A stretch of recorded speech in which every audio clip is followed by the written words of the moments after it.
할렐루야. 오늘도 주의 전을 찾은 우리 모든 성도들이 행복한 사람들이 되기를 주의 이름으로 축원합니다. 2013년도 미국 여론조사 기관인 갤럽이 148개국의 나라를 대상으로 행복에 대한 느낌 정도를 조사했어요. 그래서 이 여러 나라들 가운데 우리나라도 각각의 나라 1000명을 대상으로 해서 그 여론조사를 했는데 우리나라가 몇 위를 했느냐? 몇 위를 했어요? 97위. 그러니까 거의 끝부분 상중하로 보면 하 쪽에 해당되는 그런 점수를 받았습니다. 또 실제적으로 선진국의 클럽이라고 할 수 있는 OECD, 이 OECD 36개 나라 가운데서도 과연 우리나라가 얼마만큼 행복하는가, 그 행복지수, 여러 가지 그 설문을 가지고 행복지수를 조사를 했는데 우리나라가 24위를 했습니다. 그렇게 썩 좋은 점수가 아니지요. 또 심지어는 유엔에서 공개한 세계 행복 보고서 10점 만점으로 이렇게 나름대로 수많은 나라들을 다 리서치를 했어요. 그런데 우리나라는 몇 점을 받았느냐면 5.7점. 그러니까 겨우 중간 점수 조금 넘은 거예요. 그래서 실제적으로 56위에 랭크가 됐습니다. 물론 이 세 기관들이 유엔이랄지 또는 갤럽이랄지 OECD랄지 이런 곳에서 물어보는 어떤 방향들은 좀씩 다르기 때문에 순위의 편차들이 다소 차이가 있어요. 그러나 분명한 것은 우리나라는 비교적 행복하다라고 하는 평가를 못 받았다라는 것입니다. 그런데 실제적으로 우리에게 충격을 주고 도전을 주는 것은 우리나라보다도 훨씬 못 사는 나라, 우리가 잘 들어보지 못한 나라 부탄이라고 하는 나라가 1위를 했다는 것입니다. 이 부탄이라는 나라는 히말라야 산맥 그 기슭에 아주 작은 도시로 있어요. 네팔, 인도 그 사이에 있는 작은 나라입니다. 인구 70만 명밖에 안 되는 작은 그런 나라입니다.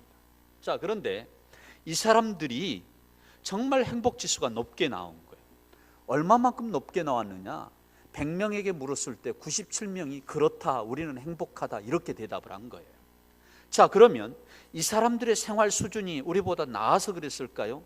실제적으로 GDP로 놓고 보면 우리나라의 10분의 1밖에 되지 않습니다. 국민 총생산 1인당으로 놓고 봤을 때 우리가 2만 달러라고 한다면 이 부탄에 있는 사람들은 이 1년 총생산의 그 수치가 2,000달러밖에 안 되는 거예요. 그러니까 얼마나 가난합니까? 우리나라 경제 수준의 10분의 1밖에 안 된다는 얘기지요.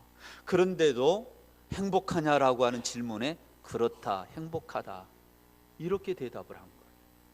그래서 여러 문화적인 환경, 경제적인 환경, 교육적인 환경, 현재 삶의 질에 대한 환경, 이러한 이 설문에 대해서 그들은 만족해 한다는 거예요.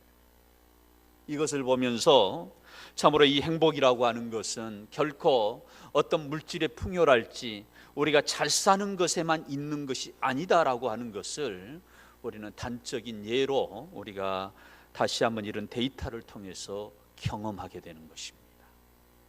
자, 사랑하는 성도 여러분, 과연 저는 이러한 설문의 결과를 가지고 우리 개인들에게 한번 질문을 드려보고 싶습니다. 한번 마음적으로 한번 대답해 보세요.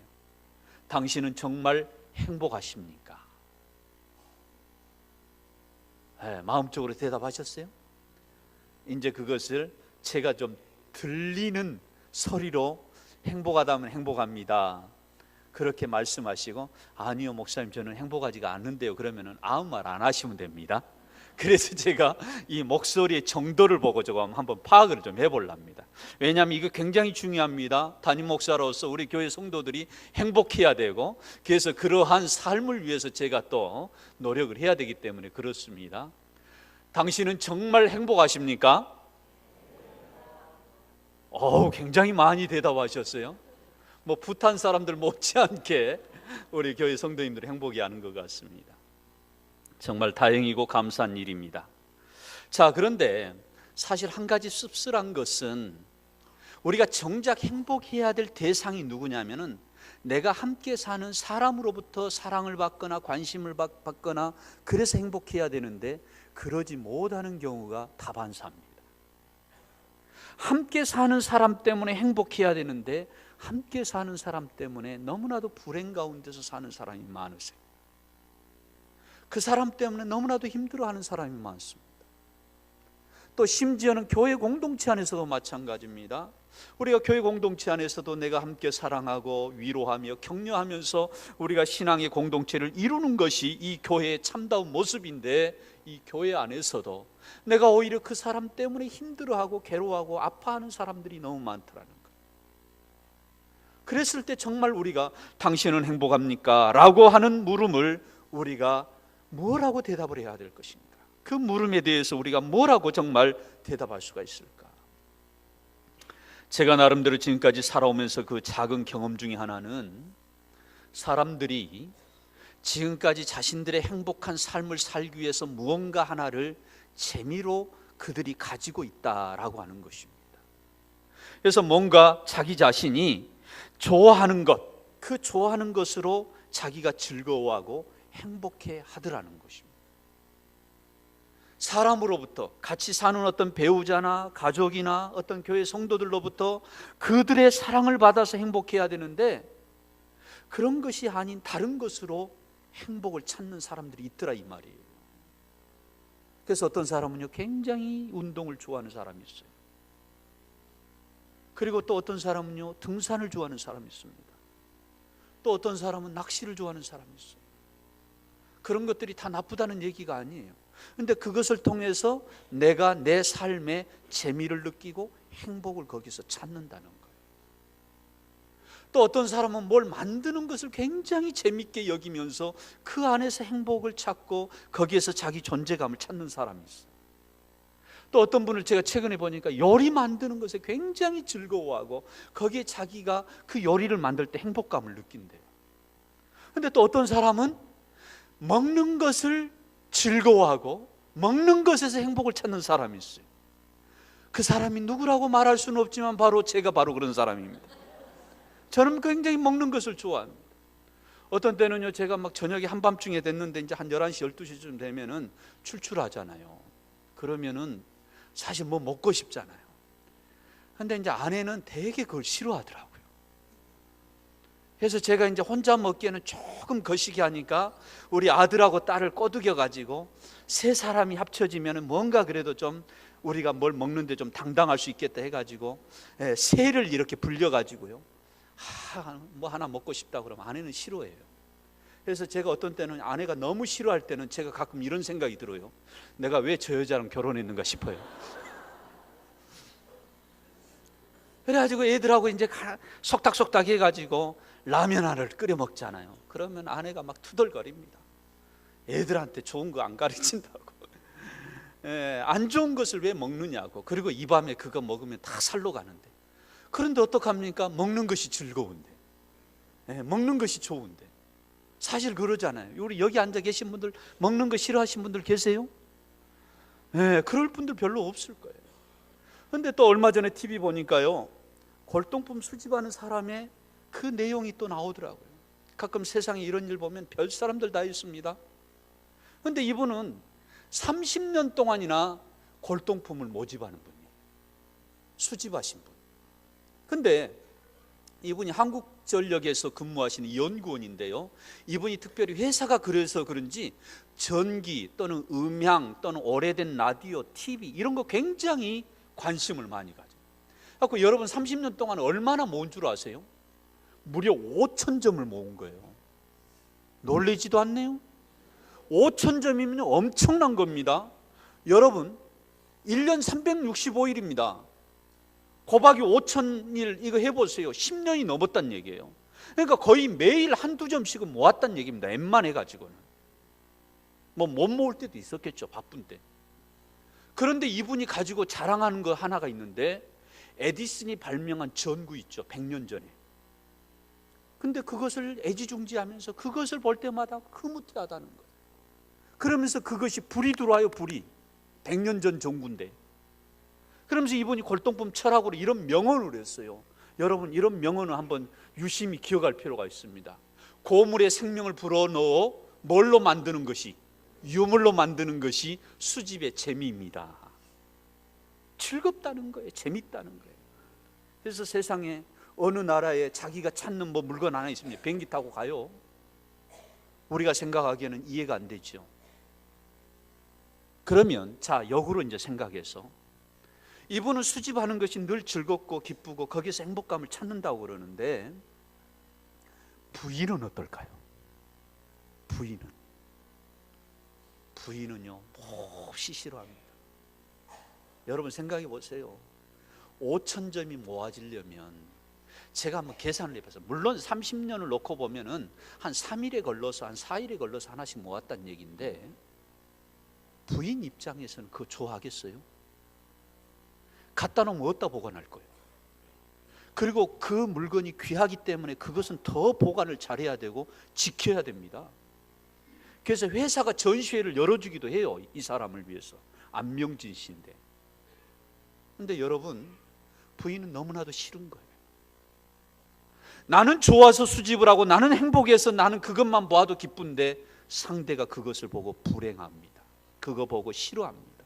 그러면 내가 즐겁고 행복한 것은 사실 의미가 없다는 거예요.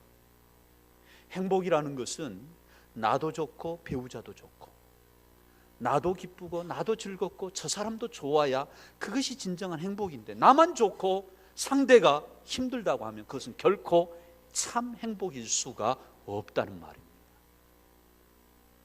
그런 의미에서 정말 이 행복이라고 하는 것이 쉽지가 않다라는 것을 또한 우리는 경험하기도 합니다. 그런데 제가 목회하면서 특별히 많은 사람들 이렇게 만나보면, 실제적으로 사람 때문에 행복해야 되는데 사람 때문에 너무나도 불행한 인생을 사는 그런 경우가 너무 많다는 거예요. 인간관계에서 오는 그 아픔, 그 고통이 너무 많다는 거예요.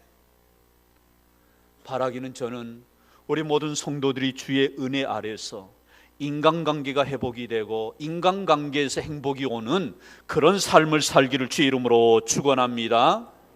그런데 오늘 본문에서 보면 특별히 우리에게 또 다른 차원, 그런 차원에서 우리에게 행복을 우리에게 소개하는 말씀이 오늘 본문의 말씀입니다. 이 또 다른 차원의 행복이 뭐냐? 영적인 행복을 우리에게 얘기하고 있다 이 말입니다. 자, 그런데 오늘 이 본문의 말씀의 배경을 우리가 좀 알아야 되는데요, 이 본문의 말씀은 모세가 이스라엘 백성들에게 고별 설교를 하는 겁니다. 이제는 모세가 역사의 뒤안길로 곧 사라집니다. 40년 동안 이스라엘 백성들과 함께 광야에서 함께 동거동락하며 살아왔어요. 애굽에서 종살이 하던 이 이스라엘 백성들을, 그는 지도자로서 애굽에서 이스라엘 백성들을 인도해서 광야에서 그는 40년 동안 함께 삽니다. 좋은 것도 보았고 나쁜 것도 보았어요. 그러면서 아픔도 경험했어요. 그러면서 이제는 그가 가나안 땅을 바라보는 이 이스라엘 백성들에게 고별 설교를 하면서 특별히 12지파들에게 축복의 기도를 해주고 축복의 선언을 해줍니다. 그리고 나서 결론적으로 뭐라고 그들에게 메시지를 선포하느냐? 29절 상반절 한번 같이 읽습니다. 시작. 이스라엘아, 행복한 사람이로다. 아멘. 이스라엘 백성들을 향하여서 모세가 결론적으로 메시지가 뭐냐면, 너희들은 행복한 사람이다, 이렇게 지금 모세가 선포하는 거예요. 자, 한번 보십시다. 자, 지금 이 모세가 고별 설교하고 있는 장소가 어디예요? 그들은 광야에 있습니다. 그들의 환경을 보면 여전히 광야예요. 아직 가나안 땅에 못 들어갔어요. 그리고 사실은 가나안 땅이 눈앞에 보이지만 그들의 눈앞에는 여러 가지 장애물들이, 난관들이 지금 산재해 있는 겁니다. 수많은 부족들과도 싸워야 돼요. 그 땅을 차지하려면 그냥 주어지는 것이 아닙니다. 그리고 여리고 성도 그것을 넘어서야 됩니다. 그런 수많은 난관이, 난제가 그들 앞에 있는데도 이 이스라엘 백성을 향하여서 모세가 뭐라고 선포하느냐? 이스라엘이여, 너는 뭐한 자로다? 행복한 사람이로다. 광야에서 살고 있는 이 사람들은 참으로 불편한 삶을 40년 동안 살아왔어요. 생각해 보세요. 광야는 춥고 더운 곳입니다. 밤에는 굉장히 춥고 낮에는 굉장히 더운 곳입니다. 그늘 하나가 제대로 없어요. 그리고 우리가 말하는 슈트룸이 하나가 없어요. 달콤한 그런 방 한 칸이 없습니다. 슈트홈이 없어요. 안락한 그런 집이 하나가 없어요. 그냥 광야입니다. 먼지바람이 일고 있는 황량한 광야입니다. 천막을 치고 사는 것이 고작 그들의 삶의 그 어떤 주거 환경이에요. 그런데다가 먹을 것이 있습니까? 없어요. 늘 배고픔이 그들 가까이 있는 것입니다. 그런데다가 농사 지을 땅 한 평이 그들에게 없습니다. 마음 놓고 콸콸콸 쏟아지는 수도꼭지 하나가 없어요. 그런데 무슨 이 사람들이 행복한 사람이겠어요? 환경을 봐보세요. 인간적인 생각으로 보면, 인간적인 조건으로 보면 그들은 도저히 행복할 수 없는 환경 속에 있는데, 모세는 이스라엘 백성이여 너희들은 행복한 사람이로다. 그러면 이 설교를 들은 이스라엘 백성들이 예 맞습니다 모세여, 우리의 지도자여, 우리는 행복한 사람이네요, 동의할 사람이 몇 퍼센트나 되겠습니까? 제가 보기에 동의할 사람 많아 보이지가 않아요. 그런데 이 이스라엘 백성을 향하여서 모세가 12지파 사람들을 다 축복하고 난 다음 이스라엘이여 너는 행복한 사람이로다. 왜 이렇게 모세가 이와 같이 선포했느냐 이 말입니다. 오늘 본문을 들여다보니까 이스라엘 백성들이 행복해야 될 이유, 그 이유가 바로 하나님에게 있다라고 말합니다. 우리 한번 26절 상반절을 한번 같이 읽습니다. 시작. 여수르니여 하나님 같은 이가 없도다. 아멘. 이제 모세가 12지파를 축복하고 난 다음 이제 결론적으로 이스라엘 백성들을 향하여 하나님을 소개하기를 하나님 같은 이가 없도다. 여기 여수르니여라는 말은 이스라엘에 대한 시적인 표현입니다. 의로운 자들이라는 뜻이에요. 그런데 이것을 시적으로 표현한 것입니다. 그러니까 이스라엘이여 이 말과 다를 바가 없어요. 이스라엘 백성들이여 하나님 같으신 이가 없도다. 이 말씀이 무슨 말씀인가? 하나님 때문에 너희들은 지금 행복한 것이다. 이걸 지금 모세가 지금 설교하고 있는 거예요. 그렇다면 그 하나님이 어떤 하나님이기에 모세는 이와 같이 하나님 같은 이가 없도다 이렇게 이스라엘 백성들에게 선언하는가? 우리는 오늘과 그리고 다음 주일에 2주에 걸쳐서 왜 이스라엘 백성들이 행복해야 되는가 그 이유를 좀 살펴보려고 합니다. 오늘은 2가지.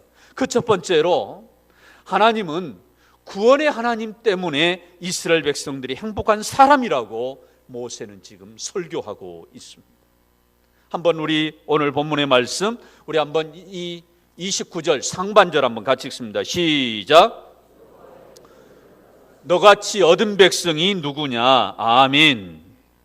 그렇습니다. 모세가 지금 이 이스라엘 백성들을 향하여서 선포하는 가장 중요한 말씀 가운데 하나가 바로 여기에 여호와의 구원을 너같이 얻은 백성이 누구냐 그렇게 말씀합니다. 여기서 이 구원이라는 이 말의 의미가 뭘까요? 이 구원은 특별히 모든 고통으로부터 건진받은 것을 구원이라고 말합니다. 여러분, 이스라엘 백성들이 어떤 고통을 당했어요? 어떤 고통 가운데서 그들이 있었습니까? 430년 동안 나라가 없는 상태에서 바로의 압제 가운데서 그들은 살았어요. 어떻게 살았습니까? 종으로, 노예로 살았습니다. 그러니 종에게, 노예에게 무슨 행복이 있었겠어요? 그런데다가 그들은 강제 노역에 시달렸습니다. 그리고 심지어는 그들은 제대로 먹지도 누리지도 못했어요. 그러다 보니 그들의 인권은 바닥입니다. 죽어도 그것은 개 목숨입니다. 사람 대접을 못 받고 살았어요. 그러다 보니 이 삶의 고통이 너무 힘든 거예요. 그래서 이 이스라엘 백성들이 하나님 앞에 이 고통에서 우리를 건져달라고 아우성을 칩니다. 그래서 하나님이 어떡합니까? 그들의 신음과 그들의 고통 소리를 듣고 하나님이 구원하시기로 작정하십니다. 그래서 이스라엘 백성의 이 지도자 한 사람을 세우죠. 그가 바로 누구였습니까? 모세지요. 그것도 애굽의 문화를 너무나도 잘 알고 애굽의 왕궁에서 자랐던 모세, 그 모세를 하나님께서 지도자로 세웁니다. 그리고 마침내 이 이스라엘 백성들을 바로의 압제에서 건져내지요. 그래서 애굽 생활을 청산하고 430년의 그 모든 애굽의 종살이를 청산하고 마침내 그들을 이제는 종의 자리에서 주인의 자리로 부르는 것이 바로 이 출애굽의 사건입니다. 그러한 가운데서 이 이스라엘 백성들 또 어떤 일들을 경험합니까? 바로 왕이 이 수십만의 사람들을 그저 놓아주는 것이 너무 억울한 거예요. 그래서 마침내 이 이스라엘 백성들을 죽여가잖아요. 군대를 이끌고. 그래서 마침내 이 이스라엘 백성들을 거의 다 추격해서 왔어요. 그런데 홍해바다, 그 바닷물이 넘실거리는 이 홍해바다 앞에서 이스라엘 백성들이 앞으로 나아갈 수도 뒤로 물러날 수도 없는 그러한 풍전등화의 위기를 만납니다. 이때 하나님께서 어떡합니까? 애굽의 군대의 추격에서 그들을 건져주시는 홍해의 사건이 거기에서 일어난 것입니다. 그래서 이 이스라엘 백성들이 그 홍해 바다를 마른 땅처럼 건너가게 하시고 마침내 그 뒤를 추격하는 이 애굽의 군대를 그 홍해 바다의 바닷물에 하나님께서 수장시켜 버리잖아요. 이러한 수많은 위협과 수많은 여러 가지 고통 가운데서 건져주시는 하나님, 구원해 주시는 하나님, 이 하나님을 이 이스라엘 백성들이 경험한 거예요.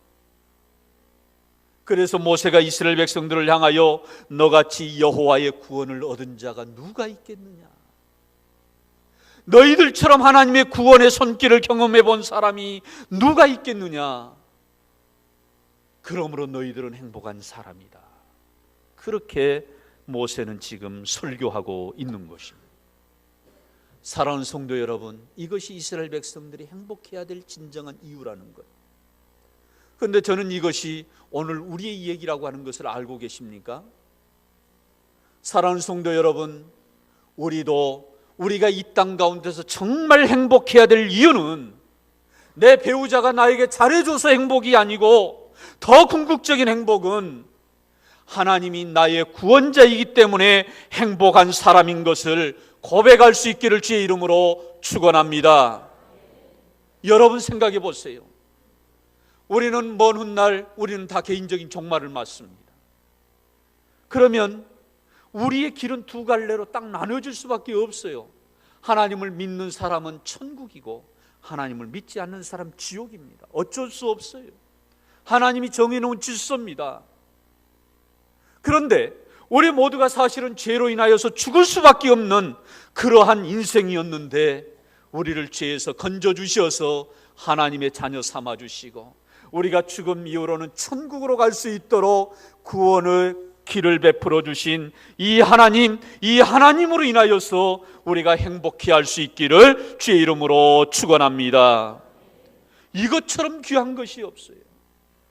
여러분, 가끔 제가 TV 광고 보면은 노후를 위한 보험을 소개하는 것을 제가 봅니다.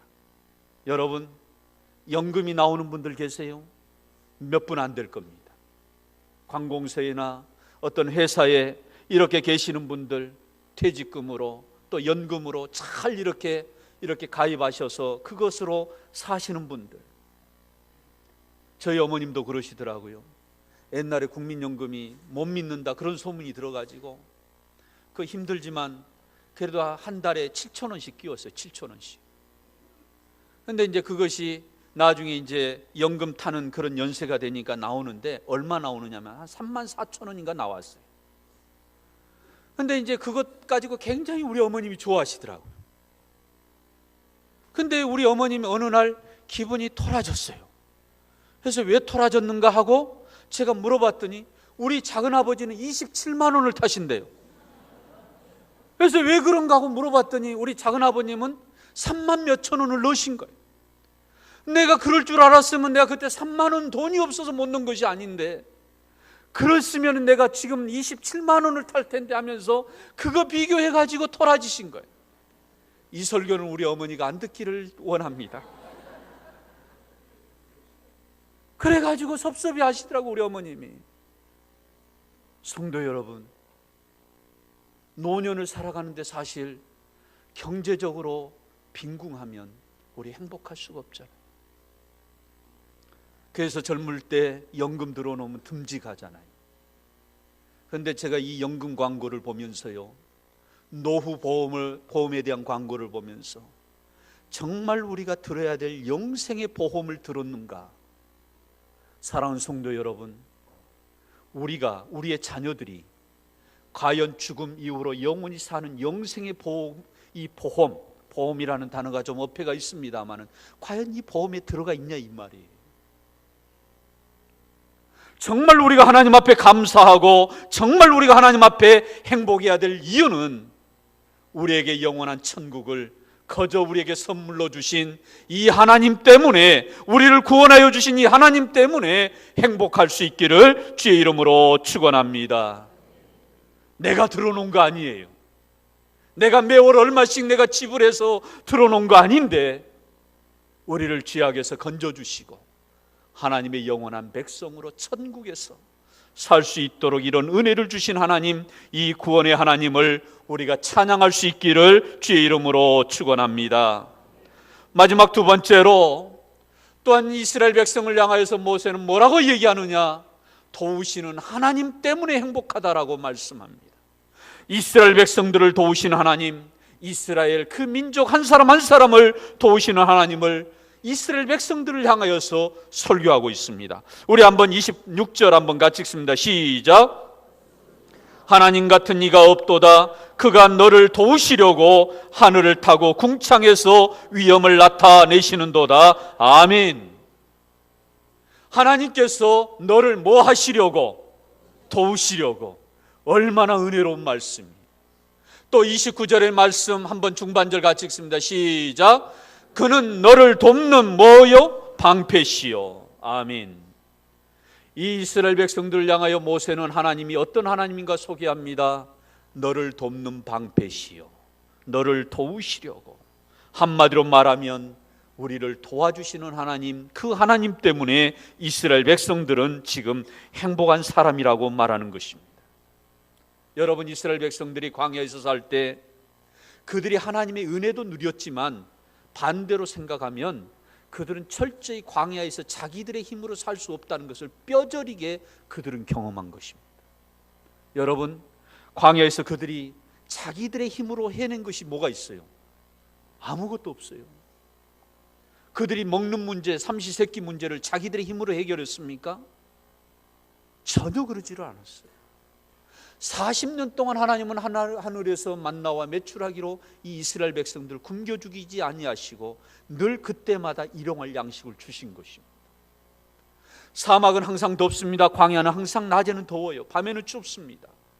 그런데 구름 기둥으로 불 기둥으로 이 백성들을 도우십니다. 먹을 것을 주시고 물을 주시고 만나를 주시고 메추라기를 주시고 심지어는 전쟁의 위협 속에 수많은 그런 주변에 그런 생명을 위협하는 것들로부터 하나님은 그들을 보호하십니다. 그들을 막아주십니다. 그들을 도와주십니다. 그래서 뭐라고 하나님을 표현합니까? 하나님은 너를 돕는 무엇이요? 방패시요. 수많은 위협으로부터, 수많은 위험한 상황으로부터 막아주셨다 그 말입니다.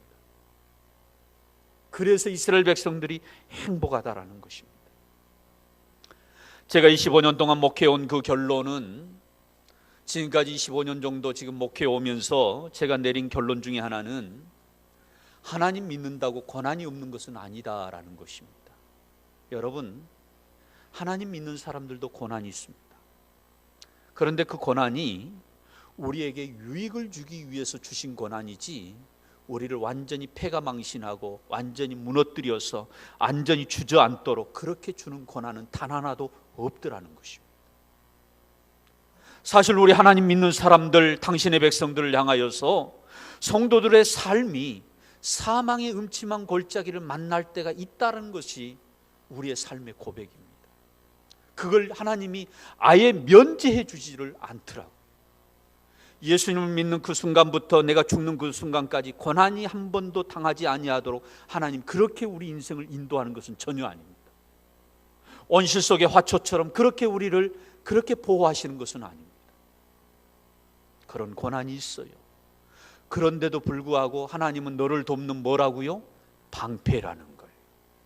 그 고난이 있지만 그 고난에서 일어날 수 있도록, 그 고난에서 승리할 수 있도록, 그 고난에서 그 모든 위협으로부터 막아주시고, 그래서 거기서 살아계신 하나님을 붙들게 하고 그 하나님을 체험하도록 우리 하나님은 우리를 도우시는 하나님인 줄로 믿습니다. 제가 좋아하는 다윗의 고백이 시편 37편에 있는데요, 다윗이 이런 고백을 합니다. 우리 한번 같이 읽습니다. 시작. 그는 넘어지나 아주 엎드러지지 아니함은 여호와께서 그의 손으로 붙드심이로다. 내가 어려서부터 늙기까지 의인이 버림을 당하거나 그의 자손이 걸식함을 보지 못하였도다. 그는 종일토록 은혜를 베풀고 꾸어주니 그의 자손이 복을 받는도다. 아멘. 다윗의 이 고백을 봐보세요. 그는 넘어지나, 그러니까 하나님을 믿는 사람들도 넘어질 때가 있다는 얘기입니다. 고난이 있다는 얘기예요. 그러나 그 다음 구절이 중요해요. 아주 엎드러지지 아니함은. 고난이 있지만 그 고난 때문에 아주 쫄딱 망하지 아니함은 왜 쫄딱 망하지 아니하는가? 그 다음 구절이 중요합니다. 여호와께서 그의 손으로 뭐 하심이로다? 붙드심이로다. 할렐루야. 하나님이 우리를 붙들어주는 힘이 있기 때문에, 그 은혜가 있기 때문에 우리가 고난이 있지만 고난에서 승리한다는 것입니다. 아멘. 이 도우심의 하나님이 이스라엘의 하나님이었다는 거예요. 그들이 광야에서 어려움이 없었어요? 어려움이 있었어요. 그들이 이제 또 가나안 땅에 들어갑니다. 어려움이 없습니까? 있었어요. 그런데 하나님은 이 약속의 말씀대로 그들을 도와주십니다. 그들의 방패가 되어주시고 그들의 수많은 외적들을 친히 하나님이 친히 대적해서 그들을 막아주시고, 그래서 이스라엘 백성들을 향하여서 너는 행복한 사람이로다. 그래서 다윗이 보았어요. 자기가 70평생의 인생 동안 수많은 사람을 보았어요. 내가 어려서부터 늙기까지 버림당하는 사람을 보지 못했다.